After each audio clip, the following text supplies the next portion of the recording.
This is the largest UFO wave we've had in Pennsylvania in 35 years. What's going on in Bucks County? Total mayhem. If that was a plane, it would have fell right out of the sky. You want to find that wow image, the one that's going to say, look, we've got them, they're here. Denise saw a very, very unusual phenomenon. If we can validate the story, what we have is an unidentified object in that airspace. UFOs exist. What is not certain is what they are. The Mutual UFO Network, or MUFON, watches the skies, investigating sightings soon after they occur. Their investigators use the tools of science, psychology, and law enforcement to get as close to the truth as the truth will allow. Unidentified flying objects definitely exist. Only their identity remains a mystery. The mystery of UFOs over Earth.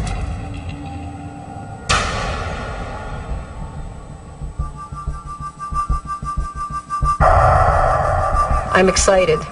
I'm excited that they're coming. I'm excited they're at my back door. I am waiting to see what the culmination of all this is. It, to me, is something that is at the forefront of a breakthrough.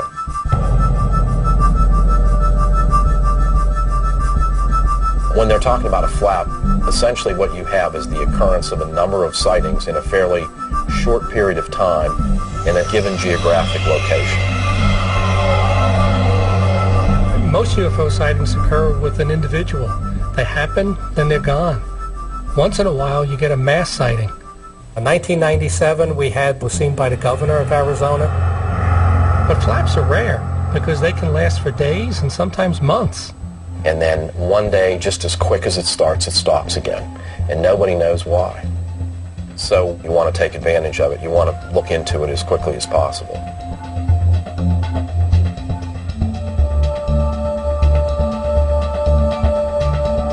This is the largest UFO wave we've had in Pennsylvania in 35 years.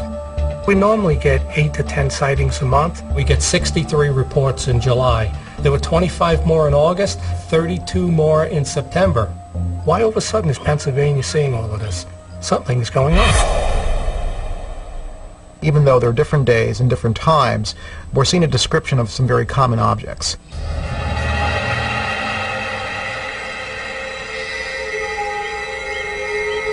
The activity that we're looking at right now is about 7 times more than the usual. We've put together all our information so that we have a map of all the sightings.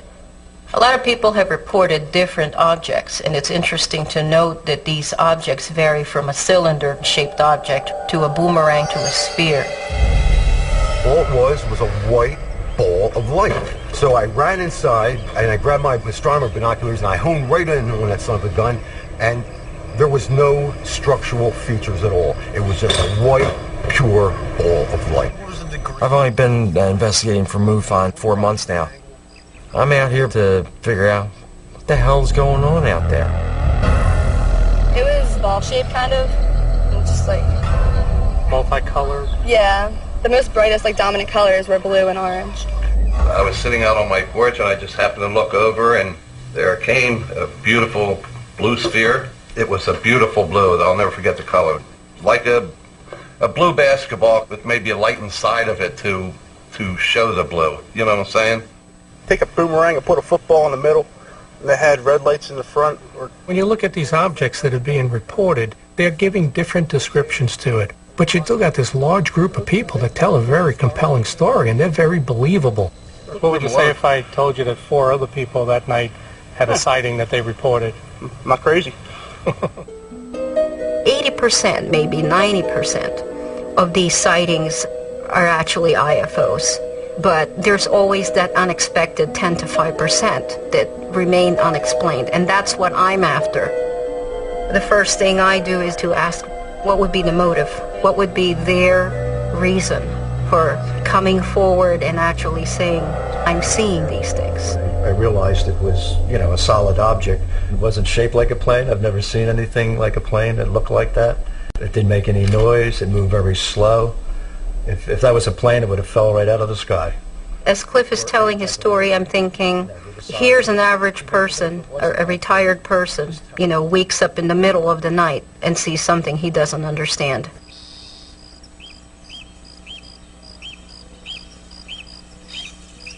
I think the fact that we have over 50 witnesses, they don't know each other, they don't know of each other, I think that says something about this investigation, that something real happened, that these people saw something that they can't explain that looked unnatural to them. So I happened to see 4 objects coming round, you know, lit balls. You know, we're looking up and they're out there, and, you know, 2 of them were kind of stationary. Now that they make that type of a sound? Yeah, that's the usual A-10 warthog flying by, and that's pretty close. They usually don't fly over our house like that, but... But the sound from the UFOs, did they sound like this? There was no sound whatsoever from these sites. So that's unusual. Yeah. How did you feel at that point? Were you afraid? Were you excited? I was a little bit uneasy because they were absolutely silent. That was what struck me, was there was no sound whatever. When she gives her description of those 4 objects, just like her husband, I mean, it was a very believable, compelling description. Yeah. To speak to them, you're convinced that these people saw what they saw. We live within 5 minutes of the airbase, so I've come to be able to identify all kinds of military aircraft, F-14s, F-18s, A-10 Warthogs, you know, the whole bit. And I immediately knew this was nothing that I could identify as either a commercial aircraft or a military aircraft. It was something, you know, totally different. Could this be ours? Not unless we have some kind of blue ball ships. You know, I'm seeing a bigger story here. Clusters of people, people with good backgrounds, they're all coming forward. But people don't have evidence. Did you at any point want to take your eyes away and go get a camera? I never, you know, the thought never occurred to me because I was fixated. Yeah, remember. I was just mesmerized, fixated, and I just couldn't take my eyes away. You know, one of the things that I wish would happen is that someone else would see it and maybe get it on film.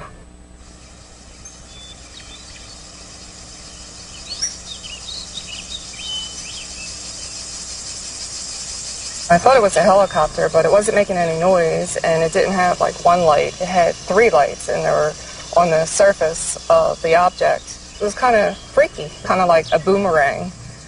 Okay. Now, that was in April. I'm currently working on 60 cases right now. Part of what makes Denise's sighting the most special out of them all is that she's had multiple sightings and a written report with the specific dates and the time frame. In May, same thing. The dog woke me up. We came out, and as soon as I came out the back door, it was above this tree right here, directly. Okay. Then the next time, I guess it was in June, and it was the same exact spot again. It seems like it's in these 2 spots every time I come out. Now, I did see on your report you said there was a cone of light that came from it. Yes, there was. I saw this glitter coming down from the object into this tree and off of this tree. It was like glitter. And I thought, oh, this is really weird. I'm not telling anybody about this, you know.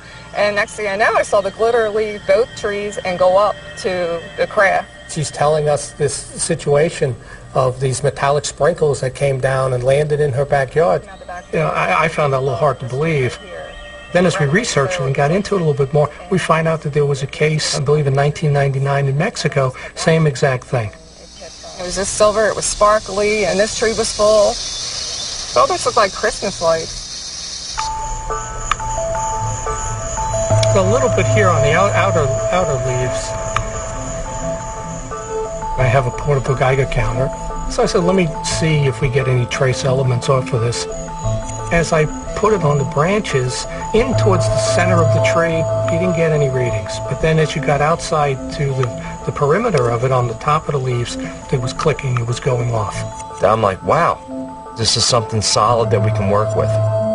Each case, you take through a process. You go through the whole investigative process. You gather up soil samples, you gather up vegetation samples, and then put all the pieces of the puzzle together to see what happened. log the case number and the date, location, and we'll send it off to be analyzed, and we'll see anything that's not of this world.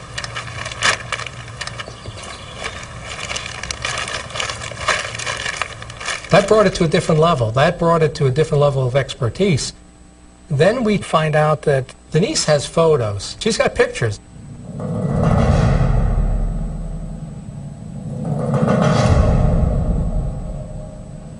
Denise's case became very important to us. It was beautiful looking. This thing had no lights, seemed like it wanted to be unseen. An estimated 10,000 UFO sightings are reported each year. MUFON, the Mutual UFO Network, chronicles these sightings, but only investigates those they consider credible. The following is an account of one such investigation. Just happened to look over, and there came a beautiful blue sphere. We were about like right here, and it was flying that way. It didn't have like one light, it had 3 lights, and they were on the surface. Denise's investigation is really what you hope for, because there's a lot of evidence coming together here that says something really happened here. Hi, Denise. Hi, how are you? Good. This is Tim. Hi, This is nice Mark. to meet you. Hi, Denise. Nice to meet you too. I'm going to work on creating some artwork. We'll work together on making it look as accurate as we can to what it is that we've seen. It was just something like you weren't sure what it was, but it was beautiful looking. What, triangular or yeah, kind of like a boomerang shape. Take a boomerang and put a football in the middle that had red lights in the front, bulgy red lights that were kind of pulsating. You mentioned there's a 4 pinkish light. Right. Say, like if I see this in the sky, there'd be a pink light flickering. First time I saw it above this house over here, the rooftops.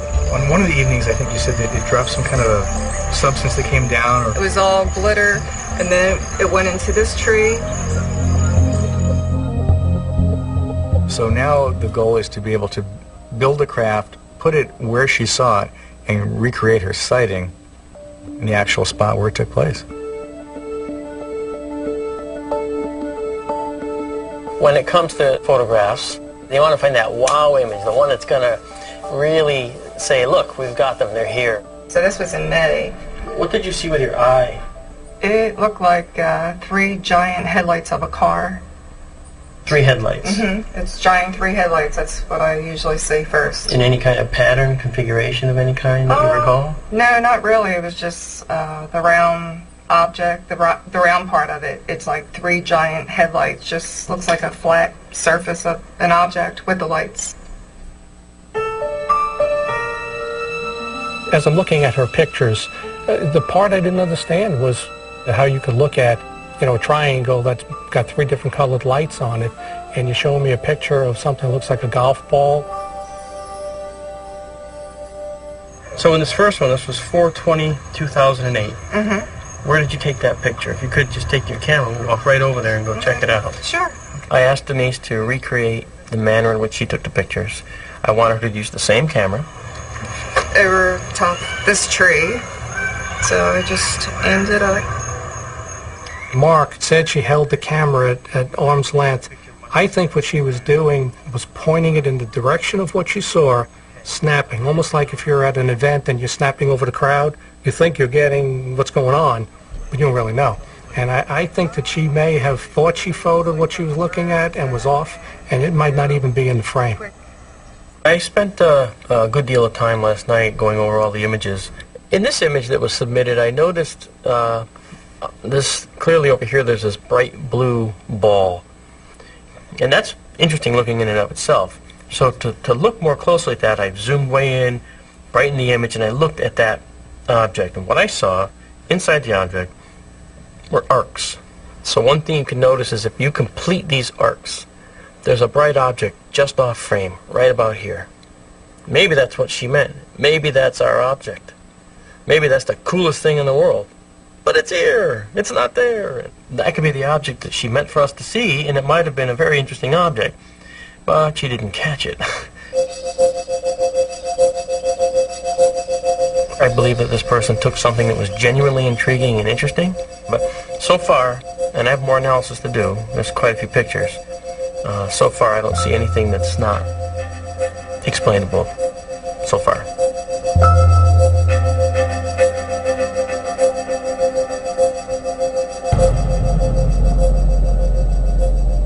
Can you show us where your second sighting took place? Yeah, it was outside if you want to go out there. Let's go out there. Okay, so here we are. It was right between those two pine trees, and then I realized it was, you know, a solid object. I think one of the most compelling witnesses so far has been Cliff. I mean, there is no reason for a retiree who's had a good life and a good business to come up with this story. This is about where it happened. We came out here, of course it was dark, it was like 4 o'clock or so, and it was still very dark. Okay. And about the time we got back out here, it was probably right around there. And it was a lightning flash. And when that flashed, I saw the whole object. And it wasn't what I expected, because when I saw it before, it looked like just a hexagon, dark, solid object, I guess you'd call it. This time the lightning shone through cracks in the object, and it kind of divided it up into almost 6 equal triangular shaped things. He saw the craft, and he saw the light coming through the seam, so he knew there were 6 different objects connected. And his description was as good as it gets. How big would you say it was? It was at least from where we are to the tree line, width-wise, and probably maybe even longer than that, because it seems to be like elongated. He calculated this thing to be in excess of 300 feet. So this is an enormous craft. I mean, this is a baseball or a football stadium flying over his house. I was a little upset at seeing what I saw, because I didn't expect to see that. Okay. You know, I didn't think the lightning was going to, illuminate it the way it did, and I was a little set back by it. Do you have any concerns that this is the second time you've seen it over your property? Yeah, I just want to get on with my life. I don't want to see any more. Yeah. He's a little afraid, and I think he's a little concerned as to why this keeps coming around his neighborhood. Why is he the one that's seeing it? Cliff and Denise, they've seen something more than once. And that becomes exciting for us, because it wasn't a one-time deal. Now, would you take your eyes off of something like that? I wasn't moving. Didn't really believe the story of the metallic sprinkles coming down, but that's the part of the case that's actually come to fruition.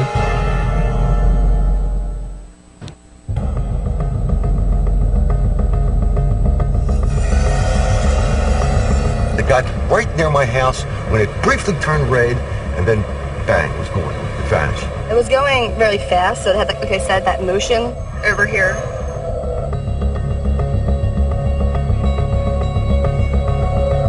This is such a good case. We've got so many witnesses, we've got physical evidence, so I called James Carrion, the international director, to enact our STAR team, just because I wanted to make sure that I covered all the bases. The STAR team is made up of a group of elite MUFON investigators who can be deployed at a moment's notice wherever there's a major UFO event. Yeah, listen, that's the video that I told you about. This is a really incredible case. There's a number of sightings, and any of these cases that are associated with any kind of physical evidence, we're going to focus on those first. We're not here to take over the investigation. We're here to help them and provide technical support and experience. When you have members of the STAR team coming down, that in itself is an indication that we've got something here that's a little bit more unusual than just the rapture sightings. Denise, when you saw these flags come down, did they reach a certain level and then get sucked back up right away, or did any of them reach the ground and get sucked back up? No, none of them reached the ground. They came down simultaneously, and it looked like Christmas lights. It looked like it was Christmas, like they were all glowing. Well, I already knew Denise's story. She had multiple sightings of the same object. Glitter coming down from the object into this tree, over top this tree. I knew that she had taken these photos. We had seen the photos beforehand, but we were a little at a loss to understand why is it that she saw this object 5 times but didn't have a clear photo of it.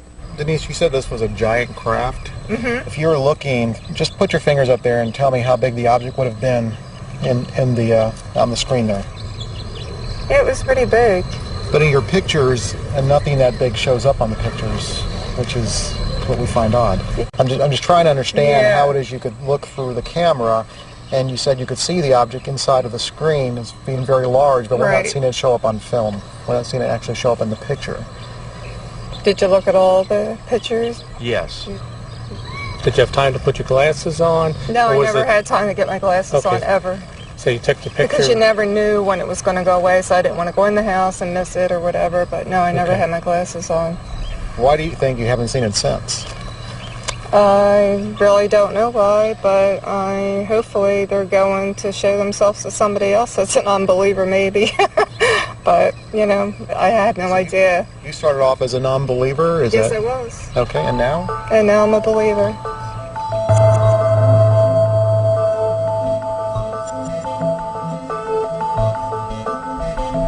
It's pretty cool. Denise, does this look like the object you saw? Yes. Yeah, except it goes slower. When it kind of goes in a shuffling pattern. What do you mean by a shuffling pattern? When it's going across the sky, it kind of just shuffles along. So you're saying that the way we have this illustrated here, it's a pretty smooth trajectory. But you're saying it's a more zigzag kind of thing? Yeah. Should we take a look at the sparkles here?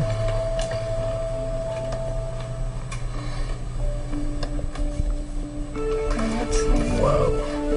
Oh, that's cool. Looks like Christmas. Oh my gosh. Is that what it looked like? Yeah, except it was twinkling more. But other than that, just like it. And they just pulled away and went up just like that? Just like that. I just can't believe someone can capture what you've seen, you know? It's like if these guys were there. Do it again. And when we talked about the sighting and the glitter, she seemed much more confident. She was very direct. Her answers were spontaneous. And she seemed like she was telling the truth about that. But she's alleged that glitter had come down in the trees and illuminated the trees. And she stood there for 20 minutes and watched it, never thought to get a camera. Just like that? Yep, just like that. Now, would you take your eyes off of something like that? I wasn't moving. When we showed her those metallic sparkles, sprinkles coming down onto the tree, she lit up. That hit it right on the head, that this was exactly what she saw coming into those trees. So to me, that was confirmation that we got something good. It's always like flickering. It's like a little flicker.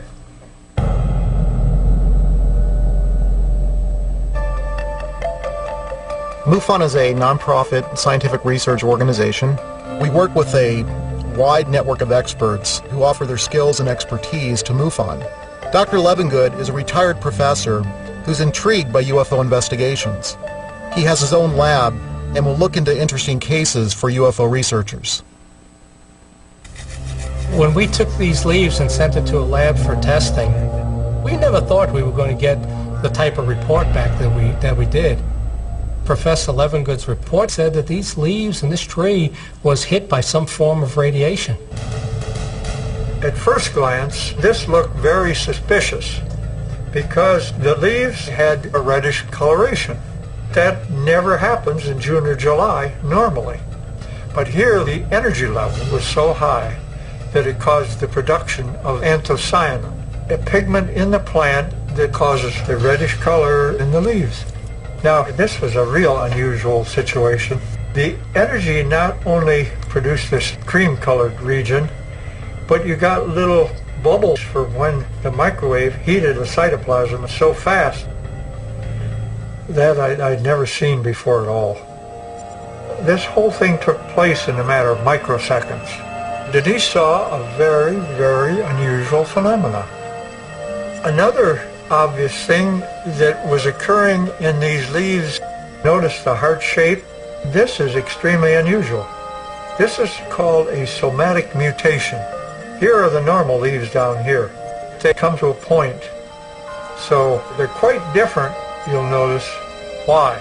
Because these microwave energies came along and just hit that leaf bud's tip. And it didn't kill the cells, but it slowed the growth rate way down. I don't think we can escape the fact there was some area of the sky that emitted an energy that caused these changes in the leaves. He's found stuff that he's never found before.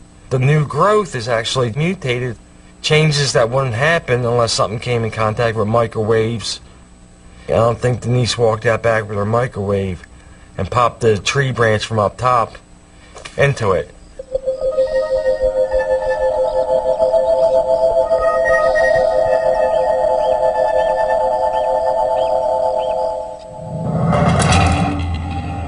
I saw the whole object. I wasn't quite sure whether or not I was losing it. The guy has really nothing at all to gain by making up a story like this. All MUFON investigators are volunteers. Their full-time occupations range from police detectives to computer graphic designers to aeronautical engineers.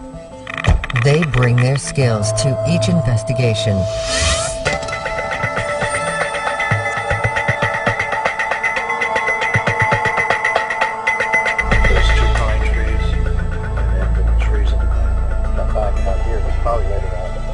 Cliff's description of the UFO, I think, is probably one of the most detailed ones I've ever gotten. It didn't make any noise. It moved very slow. If that was a plane, it would have fell right out of the sky. This thing wasn't smooth or aerodynamic in any way. He was very specific about the top of the craft had windows that came along the edge. The interesting thing about his description was there were no lights. So many UFO stories involve lights in the sky. This was a completely dark craft. And the only way he saw this was that the heat lightning lit up the clouds behind it. This is a very useful tool to me because it's one thing to hear a description of someone, but once you show them an animation, it's interesting how they will start to really pick out what's wrong about it and help us refine it, and we get to a really good view into their mind as to what they saw. Cliff, I'm going to show you the animation. Let's go ahead and play it all the way through once, Okay. and then we'll play it again, and you can stop it at certain points and then point out whether it's accurate or not.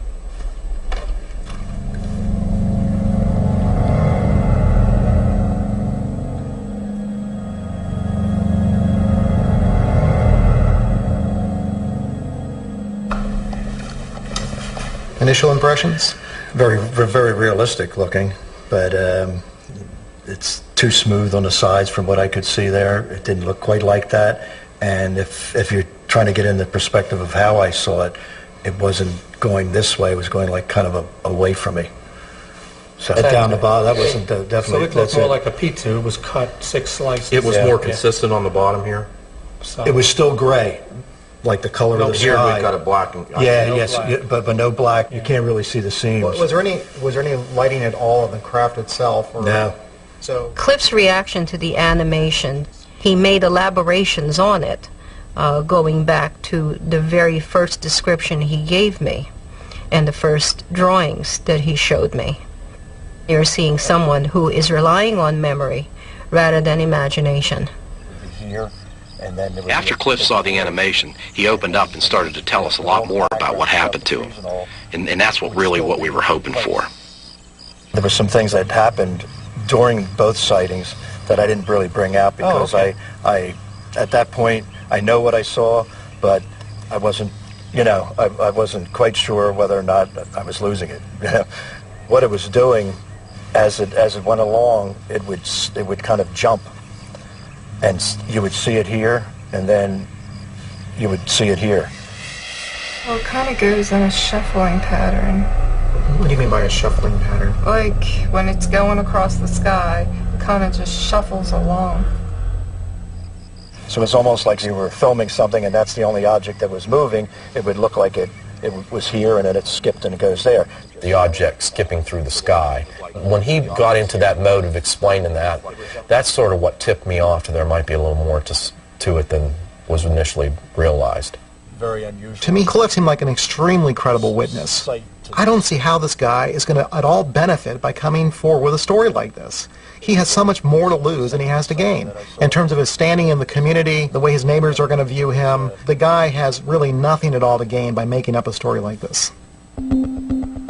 It's not exactly what I saw, but it's the best I could do for... I think he's coming forward because he's seeing something that he can't explain, that he wants someone to verify it for him. And just like any kind of credible witness, they wonder about their own sanity. They wonder when no one else can validate what they've seen, whether it's something that they've made up. But his deep conviction tells me, and his stability tells me, that what he's seen must be true. Were you sleeping and woke up and you said something? The dog woke me up. Very little of what he had to say makes a whole lot of sense. I managed to isolate some very small flakes of a white compound. There is something intriguing here.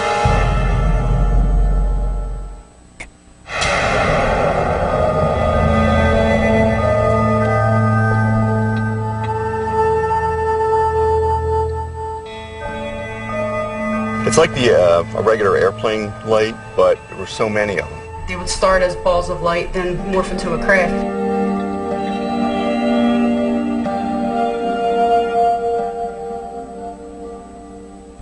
When I got Levengood's analysis, I was intrigued by the fact that something may have chemically altered these leaves or caused mutations in the growth, but I knew that I had to get a second opinion.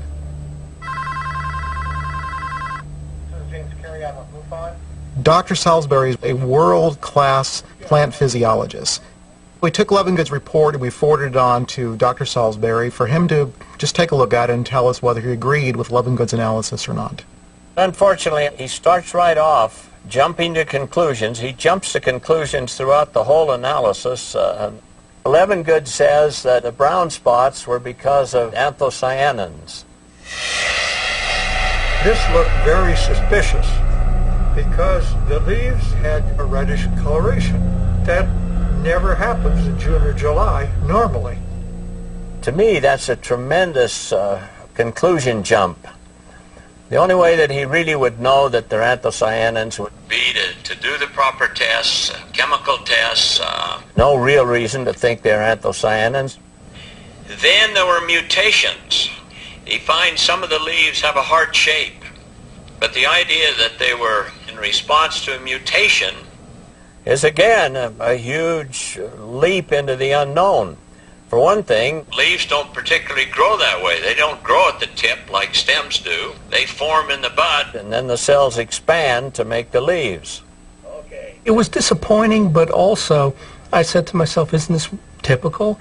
I mean, no matter what you do in this field, there's always a skeptic or somebody else to come back with the opposite. So in this case, we have one scientist on one hand that's saying, yes, we have something here. Then we turn around and submit his report to another scientist who takes the opposing view and says he doesn't think what the first one told us was valid.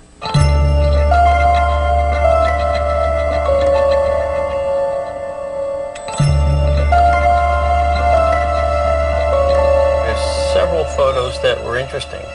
Let's take a look at this one.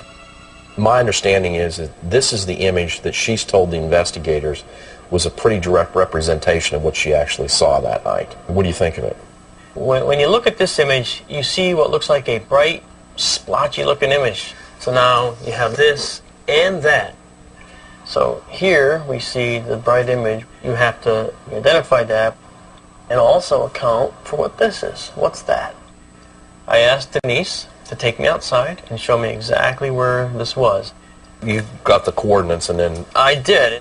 I did a compass bearing of 220 degrees. I could then plug it into some of my astronomy programs that I have. Get the celestial picture. Get a celestial picture for that exact time and date.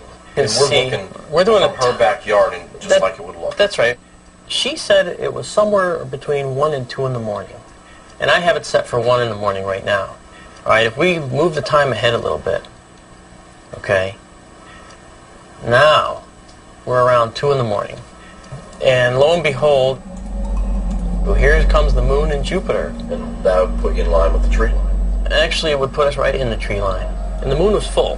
You can actually see leaves silhouetted against the moon in this image. And that explains why the moon was round behind the trees. Gotcha. All right. Now, when you look at the image, you see that the orientation of this moon and that Jupiter are not the same as in the photo we saw. Yeah, but you said she had the camera turned up this way, too. She could very well have turned the camera vertical for that shot. And that would explain exactly what we're seeing. It's amazing, isn't it? It's perfect. It's a perfect correlation. Mark and I went through all Denise's photos, and there was really nothing there. Mark felt everything was either reflections off the lens, possible aircraft lights. and other bright lights in the sky. There was nothing there that Mark couldn't explain, and it was really disappointing.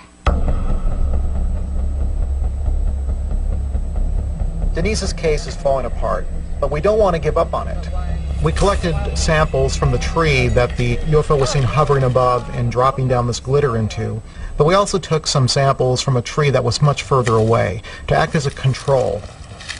What did you find different between the two samples, the affected and the control? The big difference was in a very minor element, boron. It was a difference that jumped out at me because in the affected tree, that value is several times higher, and so that might let you have a stronger hypothesis that something was deposited on the leaves from some other source. What Nick was able to tell us was that there is something intriguing here, that something seems to have happened to this tree that's next to Denise's home, and I think it lends a little more credibility to her story. Then Nick told me about the flakes. I managed to isolate some very small flakes of a white compound that I found on a few of the leaves from the affected tree, and I did not find any amongst the leaves from the control tree. Flakes from the affected tree exhibited a really unusual series of forms or shapes at a microscopic level, the largest of which was probably about the size of a head of a pin. These white flakes, do they have any shine to them? Is this possibly the glitter she's talking about? Well, if there was a shower or some kind of a cascade of flakes that would have been of the size of that one, I would say that if you had a bright light source shining on them, they probably would glitter. I mean, they would show up, I would think. It's been a real roller coaster ride with Denise's case. We thought we had this compelling evidence that just came tumbling down. But then Nick comes forward with these unusual flakes and boron content, which makes Denise's story more compelling. So maybe something happened here after all. That's exactly how it was. It's eerie. If we can validate the story, what we have is an unidentified object in that airspace. MUFON annually investigates an average of 5,000 reported UFO sightings. Approximately 85% are dismissed as either misidentification of natural phenomenon, man-made activity, or deliberate hoax. 15% remain unexplained.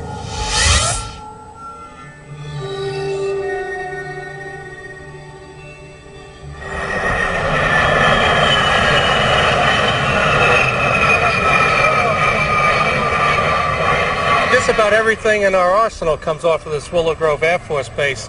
We've got Harriers, they have C-130s, F-16s, Warthogs, you name it, it comes off of this base. But no hexagonal aircraft that we know of. That's pretty close. They usually don't fly over our house like that, but... But the sound from the UFOs, did they sound like this? There was no sound whatsoever. I immediately knew this was nothing that I could identify as either a commercial aircraft or a military aircraft. It'd be important for us to go in and maybe interview the base commander. We're trying right now to set up an interview for you guys. Do you really think they're going to tell us anything? Well, if it's an exotic top secret craft, I really doubt it, but I think it's worth the shot. I mean, we have to talk to them. We have to give them their opportunity. Absolutely. How do you get to the truth? I mean, you know that the government knows. They have to know. They monitor everything. And we keep plugging away, you know, at this low level, trying to find out what the truth is, and it's very frustrating.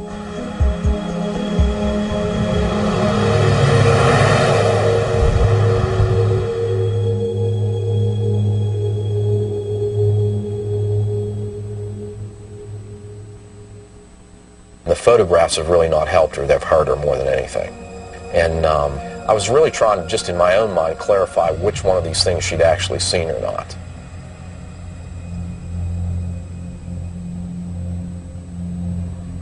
Oh my gosh. Ooh.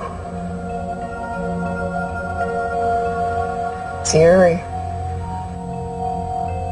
Now, the next one was when the lights came down and went into the tree in the backyard.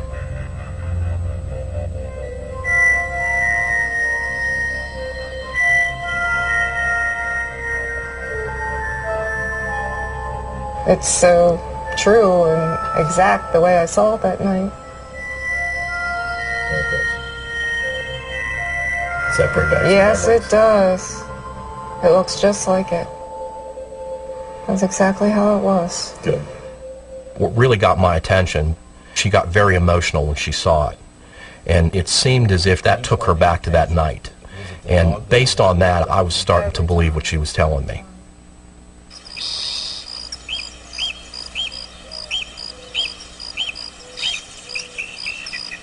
We tried to adjust this to make it look as close to what you saw as possible. Okay.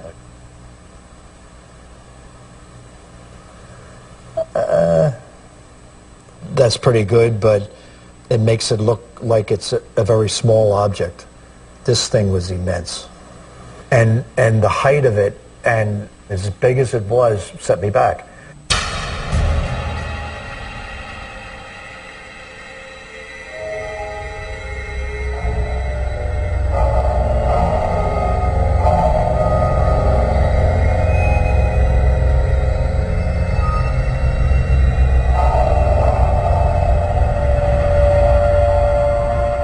This far with it, I'm not going to back out now, but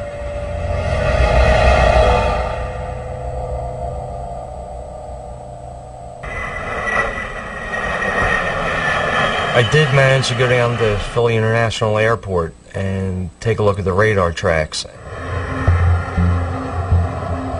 There was something that came in on the radar without a transponder code, and it had the right time setting and the time frame, the date frame, is when Cliff had his sighting.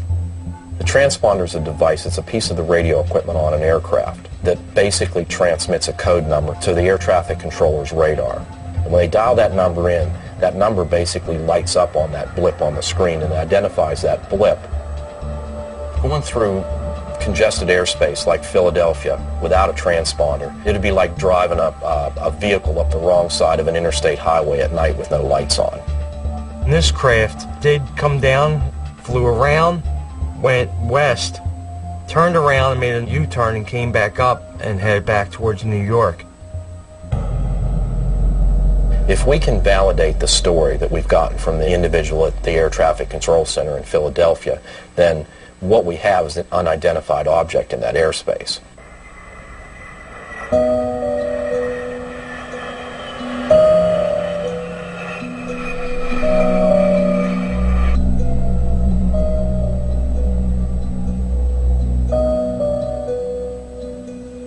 I don't remember any cases, but I'm sure we can look back through our archives and see if there's anything similar.